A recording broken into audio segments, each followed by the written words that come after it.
Welcome back, college brewers. It's time for step 4, bottling. After 2 long weeks in the fermenter, your beer is finally ready to get bottled. The yeast has successfully done its job transforming the wort into this beautiful beverage we call beer. Now it's time to start bottling. Of course, all the alcohol is already in the beer, and you could drink it now, but warm, flat beer isn't all that great. For this step, you're going to need your fermenter full of beer, the bottling bucket, 48 bottle caps in 12-ounce bottles, bottle labels, bottle capper, the brew kit's priming solution, the siphon, tubing, the bottle filler, a measuring cup, a stirring spoon, PBW cleaner, Star Sand sanitizer. That's about it. So on that note, let's get started.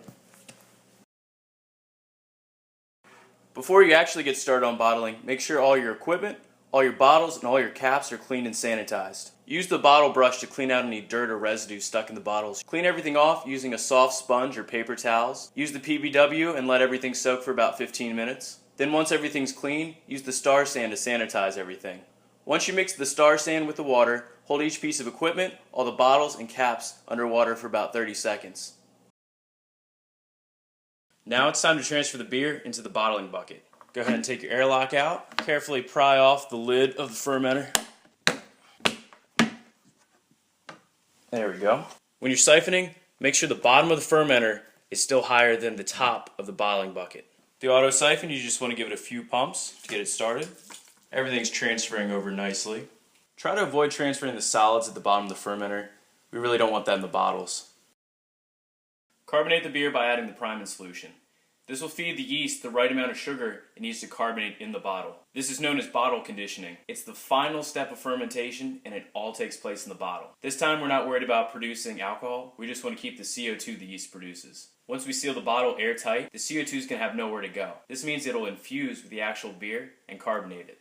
Now you want to bring 1 to 2 cups of water to a boil. You can either do this on the stovetop or do it right in the microwave.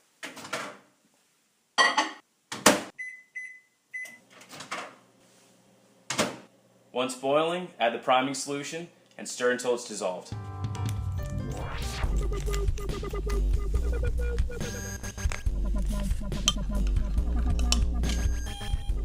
Pour the priming solution into the bottling bucket and stir it in.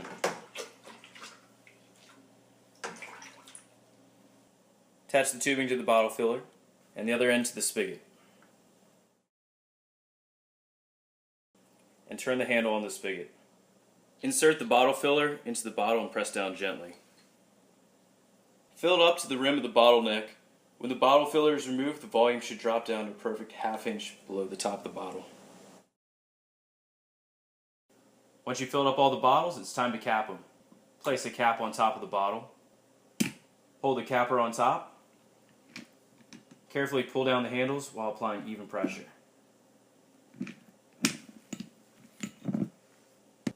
And your bottle's sealed. Take your bottle labels, peel back the paper on the back to reveal the adhesive. Place it right on the bottle, pressing down in the middle first, and then working your way out to the sides. Voila! Over the next 1 to 3 weeks, your beer is going to carbonate and condition in the bottle. Just like before, we want to find a safe place to store the bottles that's out of direct sunlight and stays between 65 and 80 degrees Fahrenheit. After about a week or so, feel free to crack one open. See how the carbonation and flavoring is doing. It's your call. If you think the beer is ready to drink, go ahead and throw them in the fridge.